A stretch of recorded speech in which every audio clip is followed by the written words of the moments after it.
দুটি দল অংশগ্রহণ করছে। তার এক পাশে পশ্চিম পাশে রয়েছে টাইগার্স বনাম পূর্ব প্রান্তে যে দলটি রয়েছে বাউবাই একাদশ। আপনারা দেখতে পাচ্ছেন মাঠে গোলের বল দখলের লড়াই। ইতিমধ্যে অত্যন্ত চাপ প্রয়োগ করতে পেরেছে কোটা টাইগার্সের সদস্যরা। আমরা যেখানে দেখতে পাচ্ছি টাইগার্সের খেলোয়াড়রা কিন্তু একটু মার মুখে চড়াও হয়ে খেলার চেষ্টা করছে। আমরা দেখতে পাচ্ছি কারাকারি দুই বক্সের মধ্যে বল আবার সেই বাউবাই একাদশে বিপজ্জনক অবস্থায় কারাকারি আবু কালাম থেকে আবার বল পূর্ব প্রান্তে ভাসিয়ে মেরেছেন।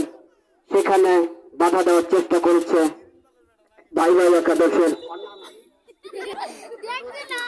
রেফারির দাসী ক্রীড়া পরিচালক। ইতিমধ্যে আমাদের একটি এলাকার মধ্যে সুনাম অর্জন করতে পেরেছে আমাদের শ্রদ্ধাবাদের বড় ভাই আব্দুল গনি।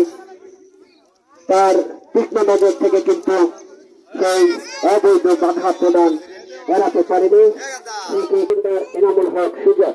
আমরা খেলার যখন ফলাফলের অবস্থা ইতিমধ্যে খেলা এই মাঠে আমাদের খেলা ফুটবল, প্রাণের খেলা ফুটবল।